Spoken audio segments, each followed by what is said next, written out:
Iran और America का युद्ध शुरू हुए 30 दिन से ऊपर हो चुके हैं, जिसका अभी भी कोई अंत नहीं दिखाई दे रहा है। ये लड़ाई शुरुआत हुई थी ईरान और इजराइल में, लेकिन देखते ही देखते ये कब अमेरिका की लड़ाई बन गई पता ही नहीं चला। और अमेरिका ने इस लड़ाई को अपने आत्मसम्मान की लड़ाई समझ ली है, जिसमें वो झुकने को तैयार नहीं, और साथ ही साथ ईरान भी इस लड़ाई में झुकने को तैयार नहीं है।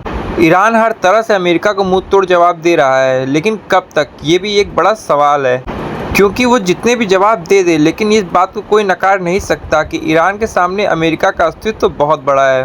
अब सवाल ये उठता है कि इन दोनों देशों की लड़ाई में बाकी देशों की अर्थव्यवस्था का क्या होगा, क्योंकि अभी से ही भारत देश में पेट्रोल, डीजल, गैस, इन सभी की किल्लतें स्टार्ट हो गई हैं। और लगता है अगर आने वाले समय में ये युद्ध नहीं रुका तो इसका बहुत बड़ा असर भारत देश में देखने को मिल सकता है। दोनों ही देश बहादुरी से एक दूसरे से लड़ रहे हैं। अमेरिका ने तो ये तक दावा कर दिया कि अगर वो चाहे तो ईरान को 5 मिनट में ख़त्म कर सकता है।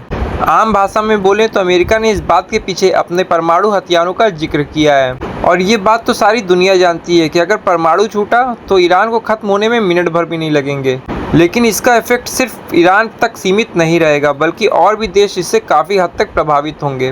कई देशों में भूकंप के झटके भी महसूस हो सकते हैं, तो कई देश उसकी चपेट में भी आ सकते हैं। अब क्या होगा ये तो आने वाला समय बताएगा, लेकिन आज शाम डोनाल्ड ट्रंप ने ट्वीट करते हुए बताया है कि अगर ईरान 12 घंटे के अंदर अमेरिका की शर्तें नहीं मानता है तो ईरान को इस दुनिया के वजूद से मिटा देंगे।